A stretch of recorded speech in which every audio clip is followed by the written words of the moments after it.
Hello guys, जैसा कि मेरा नाम अभिनव कुमार है और आज मैं अपने जो ये चैनल नाम आप लोग जानते होंगे कि ये जो चैनल का नाम है साइंस एंड मैथमेटिकल सोसाइटीज़। तो इस यूट्यूब चैनल के माध्यम से आज मैं आप लोग के बीच जो कि इस चैप्टर का लास्ट वीडियो मैं लेके आया हूँ जो कि पॉलिनोमियल का है और बहुत ही शानदार टॉपिक मैं आप लोग के बीच लेके आया हूँ और हेल्पफुल भी है।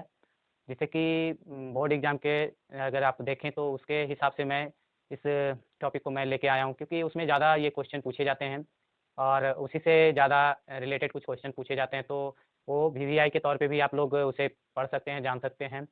जैसा कि मैं इसके पहले आप लोग को बताया था कि ये क्या होता है, द्विघात समीकरण बनाने के लिए जिसमें कि शून्यक दिया हो।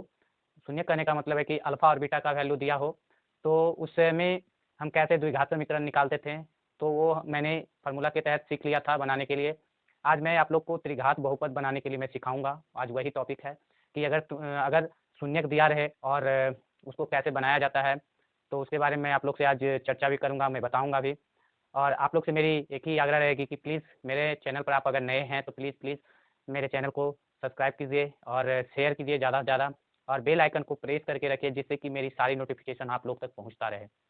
जैसा कि आज मैथ का जो पॉलिनोमियल चैप्टर है, ये 10th लेवल की है, जो कि 10th का अभी जो कि एक ये भी है, अगर रिवाइज़ करना चाहते हैं जो कि स्टूडेंट इस बार बोर्ड का एग्ज़ाम देना चाह रहे हैं, देने के लिए जा रहे हैं, तो उसके लिए भी एक रिवाइज़ के तौर पे आप इस वीडियो को देख सकते हैं, बहुत ही हेल्पफुल रहेगा और आप अच्छे से समझ जाइएगा। तो आप प्लीज़ इस वीडियो को आप ज़रूर देखिएगा और आप इसे रिवाइज़ के तौर पे भी जो कि इस बार बोर्ड एग्ज़ाम देने वाले हैं, वो एक रिवाइज़ के तौर पे आप इसे देख सकते हैं, समझ सकते हैं और अगर आप इसे शेयर भी कर सकते हैं, जो कि अगले साल देने वाले हैं, उनके लिए बहुत ही हेल्पफुल रहेगा और अच्छा रहेगा। जैसा कि मैं ज़्यादा टाइम नहीं लूँगा और आज आप लोग के बीच जो टॉपिक लेके आया हूँ, सीधा आप लोग को बोर्ड पे दिख रहा होगा अभी, तो मैं सीधा बोर्ड पे आप लोग को ले चलता हूँ कि क्या है टॉपिक और कैसे उसको सॉल्व करेंगे। जैसा कि यहाँ पे मैंने लिखा हूँ कि यदि आपको शून्यक अल्फ़ा, बीटा, गामा का मान दिया रहे, तो हम त्रिघात बहुपद कैसे बनाते हैं? तो कहने का है कि यहाँ पे अल्फ़ा और बीटा और गामा, ये जो है मेरा ये शून्यक है। जैसा कि द्विघात समीकरण में मैंने अल्फ़ा और बीटा का वैल्यू अल्फ़ा और बीटा के बारे में मैंने जाना। एक जब त्रिघात बहुपद की बात आ जाए तो यहाँ पे 3 अल्फ़ा, बीटा, गामा, त्रिघात कहने का मतलब होता है कि जिस पे पावर 3 हो, जिस पे पावर क्या हो? 3 हो। और द्विघात करने का अर्थ है कि जिस पे पावर 2 हो। तो 2 को हम द्विघात बोले और 3 पावर वाले को हम त्रिघात बोले। बहुपद कहने का मतलब है कि जो पद बहुत सारे पद मिलके बनते हैं, उसे हम बहुपद कहते हैं। तो ये आगे इसके पहले मैं अगर आप मेरे वीडियो को प्रीवियस वाले नहीं देखे तो प्लीज़ आप देख लीजिएगा कि कैसे हम अल्फ़ा, बीटा का शून्यक निकालने का काम किए हैं, उसके बारे में अच्छे से डिस्कस किया हूँ। फिर अलजेब्रा का डिवीज़न करने के लिए मैं बताया हूँ। तो बहुत ही अच्छा हेल्पफुल है आप लोग के लिए और बहुत ही अच्छा तरीके से एक बेसिक कॉन्सेप्ट से लेके मैं हाई लेवल तक मैं उसमें मिला के मैं आप लोग से बताया हूँ, आप लोग से अच्छे तरीके से कि कैसे उसे लो लेवल वाले भी अच्छे से समझ जाएँ और जो अच्छे लेवल के जो अच्छे हाई लेवल के जो स्टूडेंट हैं, वो तो समझ ही जाएँगे, जो लो लेवल में उसके लिए मैं अच्छे तरीके से आप लोग समझ जाएँगे। जैसा कि यहाँ पे मैं कुछ अल्फ़ा, बीटा लोग लग रहा होगा कि अल्फ़ा, बीटा होता क्या है? तो मैं यहाँ पे संकेत का नाम दे दिया, एक शून्य का अल्फ़ा और बीटा, गामा का यहाँ पर मैंने ये नाम लिख दिया कि संकेत नाम क्या-क्या होते हैं। यहाँ पे बात आती है कि जैसे कि हम द्विघात बहुपद में हमने पढ़ा बहुपद का सूत्र पढ़ा था, फ़ॉर्मूला पढ़ा था कि x square minus alpha plus beta into x plus alpha into beta. यहाँ पर मैंने थोड़ा-सा 2-3 चीज़ चेंज किया हूँ और इसके पहले मैं आप लोग को मैं बताया था कि alpha plus beta plus gamma अगर दिया रहे तो उसका क्या वैल्यू होता है, एक और फ़ॉर्मूला मैंने बताया था। और अल्फ़ा इंटू बीटा, फिर beta into gamma plus alpha into gamma रहे तो कैसे उसको हम सोल्व करते हैं, फिर अल्फ़ा, बीटा, गामा रहे तो उसका क्या होता है। तो मैंने इस पे भी मैंने वीडियो बना डाली है, तो अगर आप नहीं देखें तो प्लीज़ आप मेरे ये यूट्यूब चैनल के प्लेलिस्ट में आप लोग जाके मेरा ये वाला वीडियो आप देख सकते हैं, जिससे कि आपको अच्छा से समझ में आए।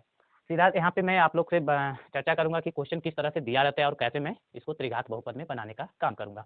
जैसा कि यहाँ पे क्वेश्चन आप लोग को दिया रहेगा कि शून्य कहने का मतलब है कि ये तो मेरा अगर आपको त्रिघात बहुपद बनाने का रहे तो ये फ़ॉर्मूला जो है बहुत ही हेल्पफुल है। आप इसे नोट करके कहीं भी मैथमेटिक्स कॉपी में आप रख सकते हैं। नहीं तो आप अगर अभी आप क्लास कर रहे हैं तो आप इसे शॉर्ट स्क्रीन लेके आप रख सकते हैं। जैसा कि मैं यहाँ पे ये जो फ़ॉर्मूला मैंने बता दिया कि इस तरह से अब बात आती है कि इस पे हम कैसे फ़ॉर्मूला को सेट करेंगे, कैसे हम समझेंगे किस तरह से इसको बनाया जाता है। तो यहाँ पे तुमको क्वेश्चन में दिया रहेगा कि अल्फ़ा का मान मान 1, बीटा का मान 2 और गामा का मान 3 दिया हो। तो आपको कहेगा कि ये त्रिघात बहुपद बनानी है। सबसे पहले मैंने यहाँ पे क्या करूँगा, जहाँ पे अल्फ़ा, बीटा, गामा दिया रहे, तो वो मैं कर लूँगा।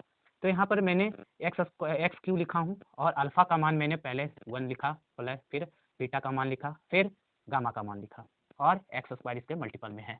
फिर उसी तरह से मैं यहाँ पे अल्फ़ा इंटू बीटा लिखा हुआ है तो 1 multiply 2 plus beta into gamma लिखा हुआ है 2 multiply 3 plus gamma into alpha लिखा हुआ है तो 3 मल्टीप्लाई 1 इंटू एक्स।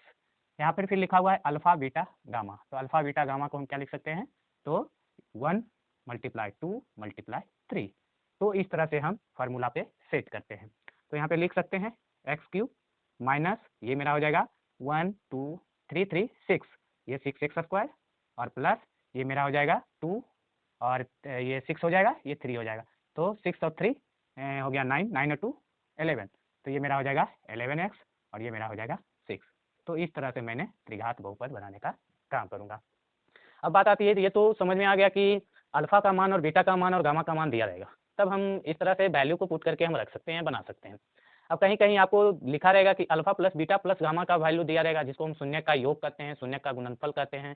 तो अगर दिया रहे तो कहने का मतलब है कि कहीं पे आपको क्वेश्चन में इस तरह से अगर आप इसको प्लीज़ आप लोग नोट कर लीजिए और नोट करके आप रख सकते हैं, नहीं तो अभी आप शॉर्ट स्क्रीन ले लीजिए जिससे कि आपको समझने में आसानी हो, तो आप इसे ये शॉर्ट स्क्रीन ले लीजिए। जैसा कि मैं अगला जो मैं ये क्लास जो मतलब कि अगला जो बताने वाला हूँ कि कैसे यहाँ पर तो मैंने सबका अलग-अलग वैल्यू दिया रहा, तो हम उसको क्या किए, जिसमें कि अल्फ़ा का मान अलग से दिया हुआ था, बीटा का मान अलग से दिया हुआ था, गामा का मान अलग से दिया हुआ था। तो इसमें क्या किया मैंने, अल्फ़ा का मान, बीटा का मान और गामा का मान तीनों को मैंने एक जगह जैसे-जैसे मान दिया था वहाँ पे मैंने पुट करते चल गया। अब कहीं आपको इस तरह से दिखेगा, कहीं आपको इस तरह से दिखेगा कि यह alpha plus beta plus gamma बराबर आपको दिया रहे 6, ठीक। फिर दिया रहेगा alpha plus beta, alpha into beta plus beta into gamma plus alpha into gamma बराबर 2। फिर दिया रहेगा अल्फ़ा बीटा गामा बराबर 5। तब कहेगा आपको कि इसे त्रिघात बहुपद बनाए, इससे त्रिघात बहुपद बनाए।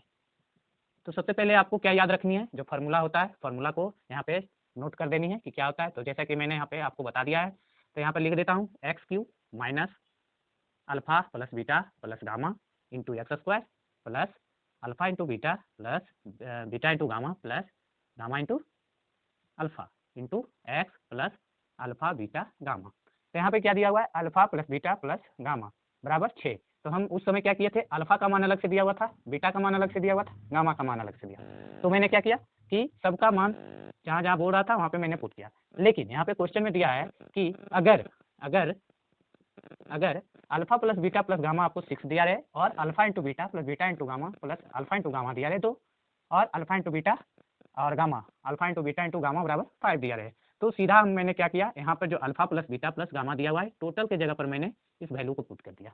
उसी तरह से ये जो मेरा टोटल ये जो वैल्यू है, तो इसके जगह पर मैंने ये वाला पुट कर दिया और इस जगह पर मैंने ये वाला पुट कर देंगे। जैसा कि यहाँ पे देखिएगा एक्स क्यूब और अल्फ़ा की जगह पर क्या करेंगे 6 रख देंगे, प्लस ये क्या करेंगे, यहाँ पे 2 है तो 2 रख देंगे, प्लस यहाँ पर क्या है 5। तो ये मेरा क्या बन के आएगा, ये मेरा बन के आया x cube minus 6 x square plus 2x plus 5। तो ये मेरा त्रिघात बहुपद बन गया। तो एक इस तरह से क्वेश्चन आपको पूछा जाएगा और एक अल्फ़ा का मान, बीटा का मान और गामा का मान दिया रहेगा। आई होप आप लोग इसको अच्छी तरह से समझ गए होंगे। और अगर कोई भी दिक्कत हो तो मैंने इस चैप्टर पे आज लास्ट करने वाला था, यही लास्ट था। ये चैप्टर मैंने फुल्ली बता दिया हूँ। मेरा 5 या 6 वीडियोज़ मैं डाल चुका हूँ। ये मेरा लास्ट वीडियो था और ये मेरा लास्ट ये कंटेंट भी था बताने वाला। तो अगर आपको कहीं भी दिक्कत हो तो प्लीज़ मेरे कमेंट में आप कर सकते हैं। फुल्ली सपोर्ट आप लोग को मैं करूँगा। और हाँ, एक चीज़ और, अगली जो मेरी क्लास आने वाली है मैथ का, वो मैं मेंसुरेशन या ट्रिग्नोमेट्री का मैं स्टार्ट करने वाला हूँ।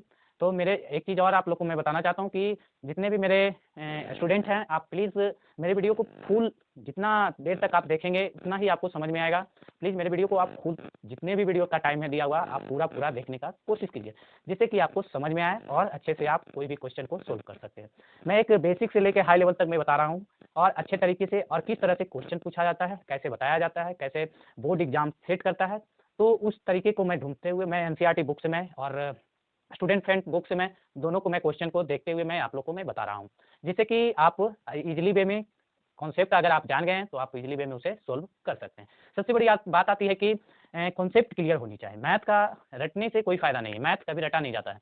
मैथ का कॉन्सेप्ट क्लियर होनी चाहिए। मैथ का कॉन्सेप्ट अगर क्लियर हो जाएगा तो आप अच्छे से अच्छे जितना भी बड़ा क्वेश्चन रहेगा उसको आप ईज़िली वे में सोल्व कर देंगे। और हाँ, आप अगर अलजेब्रा पढ़ रहे हैं तो आपको फुल्ली जितने भी जो फ़ॉर्मूला है, आप फ़ॉर्मूले को अच्छे बेसिक कॉन्सेप्ट को अच्छे से आप सीख गए हैं, तो आपको कहीं भी अलजेब्रामिक और पॉलिनोमियल में आपको कहीं भी दिक्कत नहीं होगी, मेरा ये गारंटी है। तो प्लीज़ आप मेरे ये जो चैनल है, आप जितना आप लोग सपोर्ट कीजिएगा, आपके लिए मैं हमेशा के लिए हाज़िर रहूँगा। और हाँ, मेरा एक अभी फिज़िक्स क्लास भी चल रही है, जो कि अभी मैं प्रकाश का परावर्तन का मैं बता रहा हूँ। उसमें अभी स्थिति के बारे में जो कि प्रतिबिंब अवतल दर्पण में, उसके बारे में आज वीडियो में डाला हूँ। तो जो कि ये जो अगले और अच्छे तरीके से मैं वीडियो इसमें लाने वाला हूँ। तो प्लीज़, और मैं एक और आप लोग को अगर कोई भी इच्छुक स्टूडेंट हैं कि मैं लाइव क्लास आऊँ और तो प्लीज़ मेरे कमेंट सेक्शन में आप मुझे कमेंट करके आप बोल सकते हैं कि आप ऑनलाइन भी क्लास लीजिए, मैं अवेलेबल रहूँगा। तो कोशिश करूँगा कि मैं ऑनलाइन भी क्लास लेना स्टार्ट करूँ। तब तक मेरे चैनल पे बने रहिएगा और ढेर सारा प्यार देते रहिएगा। Thank you.